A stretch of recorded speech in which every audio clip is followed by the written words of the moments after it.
With key features like a 12-phase power delivery system, Ultra M.2 Gen 3x4, 2 LAN ports, USB 3.1 Type A and C, and a 7.1 channel surround sound, you can bring out the most in your Skylake Intel CPU build with ASRock's new Z170 Gaming i7.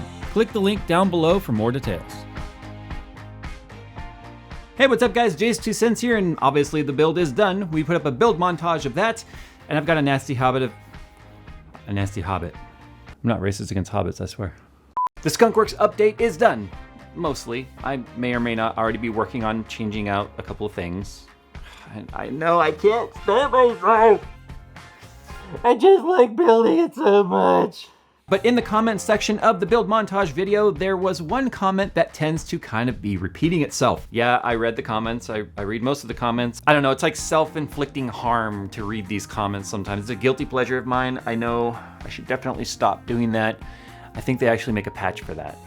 But that one reoccurring comment that keeps coming up and rearing its ugly head over and over and over is, Jay, it's an overkill system.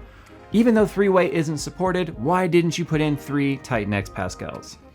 Well, if you guys have been following along enough, you know I actually planned on putting 3 1080, I almost said Titan 80s. 1080s in, kind of the same thing. 3 1080s in there, and I decided against it.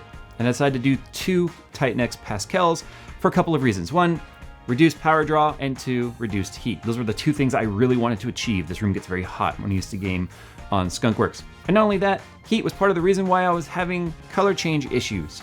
But I digress, that's another video for another time. Let's go ahead and do this today. Let's see what happens. If I were to put all 3 1080s in there on the test bench, what happens? How does it respond? I've heard some rumors that 3-way is actually working in some games.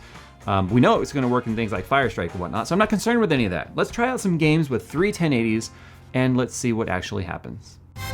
Transition. The first title I wanted to try here was Battlefield 4 because I know for a fact 3-way SLI worked in Battlefield 4 on Maxwell and older GPUs. But as you can see right now with the game loaded, we only have 2 graphics cards. The middle card right now is doing nothing, sitting at 456 megahertz, but the other 2 cards did indeed boost. So as you can see, NVIDIA has made a game that previously supported 3-way SLI no longer supported with Pascal graphics cards. All right, so why don't we go ahead and try some Witcher 3 here to see whether or not these are going to ramp up and do anything. But once again, as you can see in the upper corner there, one of the graphics cards is sitting 100% idle. Yep, look at this guy. Look at him, wee, jumping around and stuff. Yay! Whoa, I'm a witch knight guy. Yay! All right, so there's that. Witcher 3's out as being one of the titles that could potentially support the 3-way SLI. Well, I wanted to try out Grand Theft Auto 5 to see if that was gonna work, but it continues to not load and completely locks up my system with a black screen with the 3 cards installed. Oh, wait, I have a cursor. A cursor that's not moving though. Yeah, these cards aren't even overclocked right now. I can't even get the game to load with 3 graphics cards installed. Well, alrighty, I guess Grand Theft Auto 5 is out.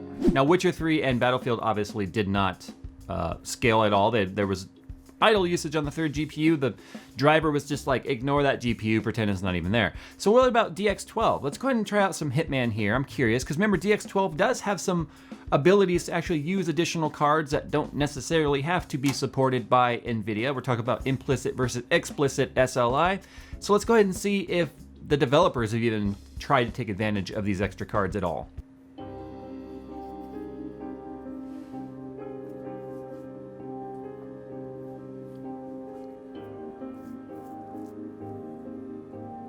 Okay, I can hear the audio, again, black. It's just black. What the hell is going on here? Okay. What's interesting is a Control-Alt-Delete brought up Task Manager, and then this popped up in the background. Check this out though, only 1 graphics card is doing anything in here. It's not even using 2 in Hitman, wow, and DX12, that's interesting. Yeah, okay, so this kind of went the opposite direction. I thought maybe DX12, with the way that it doesn't need necessary SLI to use multiple graphics cards, that's still kind of a point of debate lately. But look at this, only 1 graphics card is actually doing anything here. Okay, point taken. Another one going black. And I've already fresh installed this driver because of what happened with GTA 5. I tried it off camera, it still wouldn't load.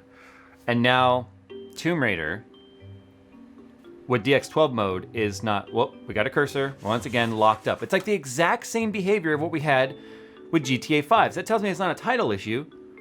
The drivers could literally, with multiple graphics cards installed right now, just be going stupid. Let's remove a graphics card altogether. Let's take it out of the system and let's see if these titles will then work. Took the middle card out, SLI is now enabled. So let's go ahead and see if, I'm gonna try GTA 5 again. I wanna see if GTA 5 will launch. Cause I was expecting the card to sit idle. The third card anyway, but I wasn't expecting the no launch issue, like of some titles. That's strange. All right, Grand Theft Auto 5 is trying. That's a good try. Oh, look at that. This is better than we got last time. Last time I just went black screen like immediately and nothing happened. And look at that. Look at that. We got okay. Well, we already know that two-way works. There's no point in going any farther here. Well, that's unfortunate. All right, and Rise of the Tomb Raider is loading. So as you guys saw, having the third graphics card just in the system, just having it in there was causing problems. That was unexpected. I was honestly not expecting the third card to cause as many problems as we were having here. Now this might not be a widespread issue. Obviously I'm running Windows 10 here and I was trying the latest drivers and I think it's 377.90. I could be mistaken. They are the latest drivers. I installed them right before I did this video.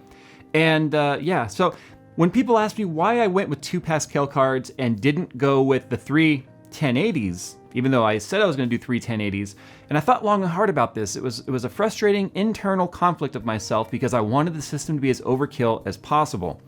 But having a development background in software and having worked in IT in a software development firm for so long and had to also provide support for the software that we wrote, when someone says we are no longer supporting, it means they're no longer testing for any iteration of said configuration.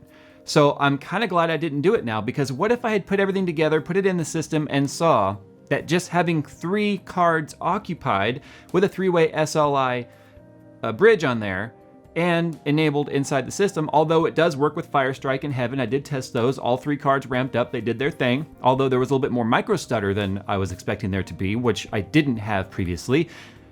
What if I had tried to load up a game and it wouldn't run because of the same issue that you guys just saw? So once they said no longer supported, anyone who's got any sort of a developer background or software knowledge knows that that means that they're not testing for any iteration of bug in that configuration. So I just was not willing to even take the chance. So I'm kind of glad that I didn't do it, to be honest with you. Not to mention the 2 Titan Pascals are absolutely dominating what the 3 officially supported Titan X's were able to achieve. We will be doing a full benchmark on Skunkworks, and this is actually where I need you guys to chime in because I'm a little confused in how I want to do it. You guys know I game on a X34 21:9 3440 by 1440p ultra wide, and I don't know if I want to do standard 16:9 benchmarks because it's something that you guys can run yourself and compare, or if I should do it on 21:9, or maybe I'll just do like 4K and 21:9. I don't know. So I need you guys to do me a favor. Go to the comments of this video and tell me what resolutions you think I should benchmark Skunkworks at. I might even play around with some like super resolution and go up to like 8K or something. I don't know. But anyway, put it in the comments because I'm really torn on what resolution I think should be benchmarked on Skunkworks. Anyway, guys, thanks for watching. And as always, I'll see you in the next video.